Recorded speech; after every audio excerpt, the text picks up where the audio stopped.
Did you know that among the winners of the gold medal for new sake at the annual Japan Sake Awards, about 90% were made with Yamada Nishiki sake rice? Let's take a look at why delicious sake is made from Yamada Nishiki rice and why Yamada Nishiki rice grown in Hyogo Prefecture is in demand by sake breweries all over Japan.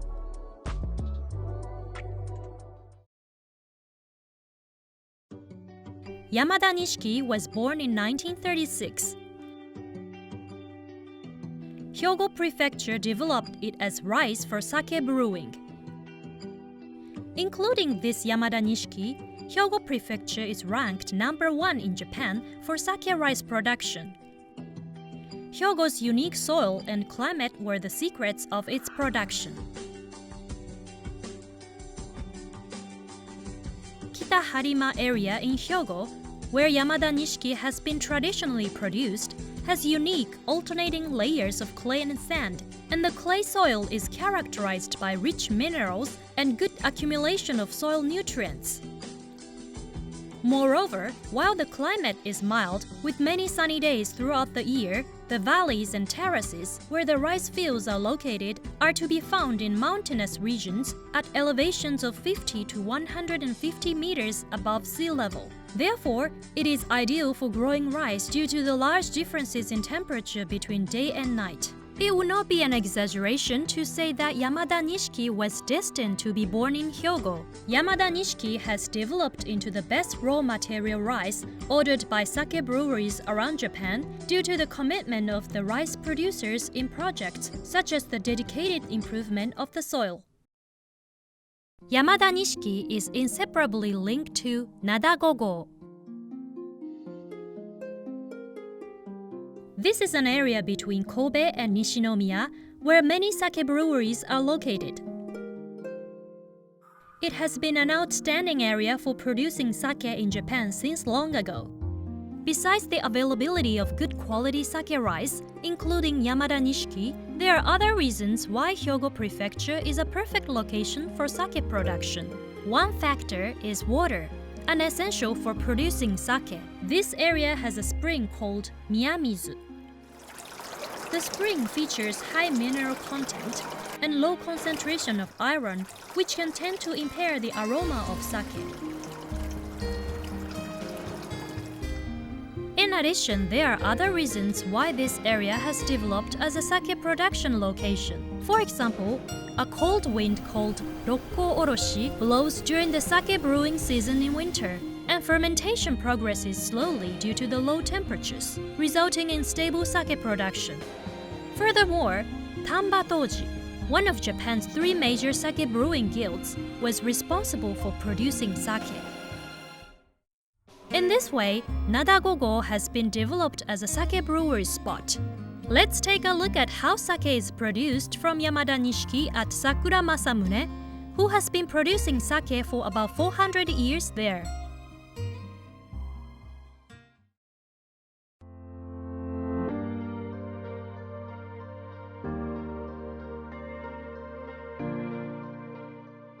The first step of sake brewing is rice milling, which makes white rice by removing the bran from brown rice. Rice milling is also called rice polishing in sake brewing. The ratio of white rice to the original brown rice is called the rice polishing ratio. For example, ordinary rice for eating has 10% of the bran removed with a polishing ratio of 90%. For sake brewing, the rice is further polished, and the category of the sake, Junmaishu, Ginjoshu, or Daiginjoshu, changes depending on the rice polishing ratio. In the case of Daiginjoshu, the rice polishing ratio is less than 50% and most of the rice is removed. However, Yamada Nishiki has features of large grain and is not easily broken during polishing, which is ideal for making sake.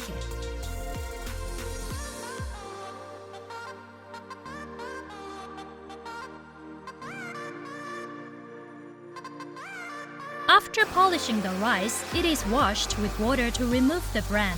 This is called rice washing.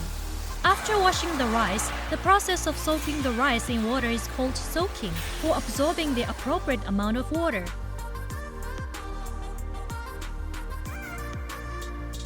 The volume of water the rice absorbs changes depending on the temperature and humidity of the day, so the length of the process needs to be adjusted by the second.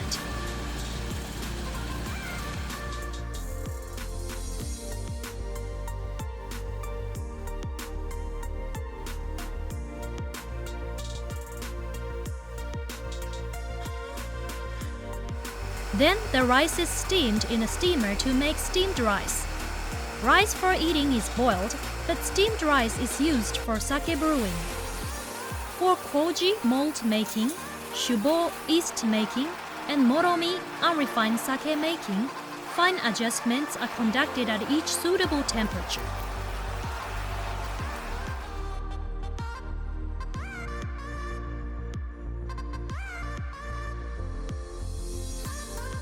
麹作りは酒造りの工程の中でも1麹2元3作りと言われるようにお酒の味作りに最も影響を与える工程です。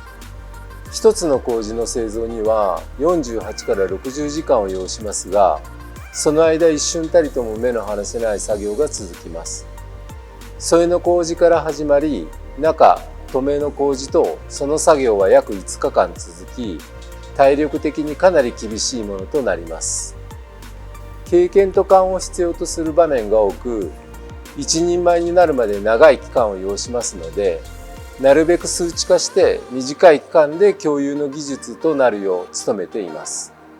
作りたいお酒の味を常に頭に置きながら麹作りを行っています。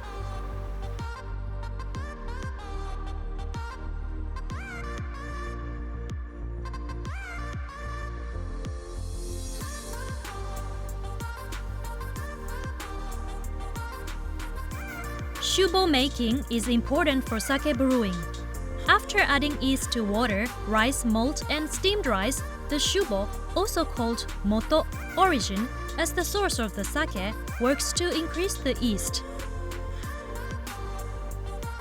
After that, the increased number of yeast cells performs the alcohol fermentation. Any increase of harmful microorganisms is suppressed by the natural generation or addition of lactic acid, leading to the growth of pure and healthy yeast.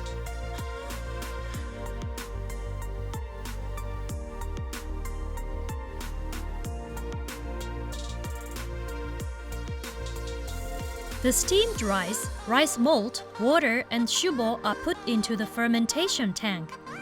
All ingredients are not prepared at once, but are usually done in 3 stages over the 4 days.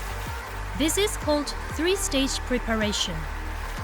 After that, it is managed at a low temperature while stirring every day, a process called kai-ire. After about 3 weeks, the alcohol content will be about 18% in moromi, in which the fermentation will settle down. 清酒の発酵は麹による糖化発酵と酵母によるアルコール発酵が同時に行われる並行複発酵というとても複雑な発酵を行っています。そのコントロールは非常に困難で経験と知識を要します。分析による判断と経験による判断をうまく組み合わせ管理を行っています。2つの微生物の力を十分に生かしきって目的とした味作りとなっているかどうか常に考えて醸しています。Using a pressing device in the squeezing process, the moromi is separated into liquid and solid fractions. The separated solids are sake lees. This is how new sake is born.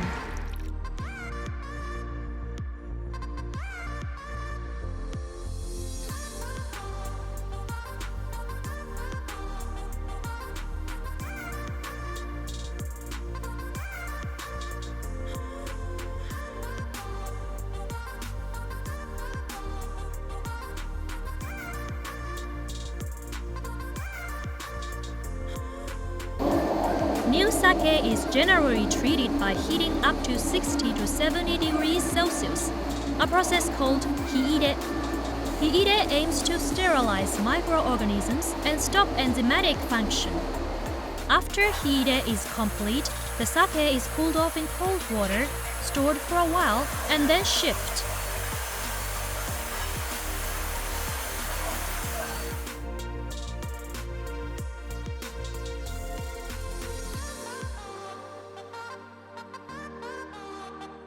酒造公的米として最高位に位置する山田錦を使用したお酒は、米の持つ優しい味わいを特徴としたとても美味しいお酒になります。合わせて特筆すべき素晴らしい点は、酒造の各工程において他の米と比べ明らかに作りやすく、非常にありがたいお米です。まさにお酒作りに適した酒造公的米なのです。私の主観になりますが、この山田錦は私たちの技術5年分の力を持っていると言っても過言ではありません。日本酒には地酒という言葉があります。土地が変われば品が変わるように、日本酒の味も地域に根ざしたいろいろな味わいがあります。その味は土地由来の産物であるお米からの味わいだけでなく、その土地の生活様式から来る味付けも付加され作り上げられています。それは日本酒の特徴の一つであり、日本酒独特のテロワールとも言えるかもしれません。日本酒は日本人の命をつなぐ主食であるお米を原料に、2種類の微生物という生命体を介して作られた命の産物です。お客様をはじめ全て命のあるものに感謝の気持ちを忘れず醸し続けていきたいと思っています。当蔵元で約400年の歴史があります。その間に作り上げられてきた味作りは先人たちの努力の賜物です。私たちはそれを伝統として引き継いでいかなければなりません。それと同時に新しいことにもチャレンジして将来伝統となるような酒造りも創造していかなければなりません。まさに温故知新の精神で酒造りに取り組んでおります。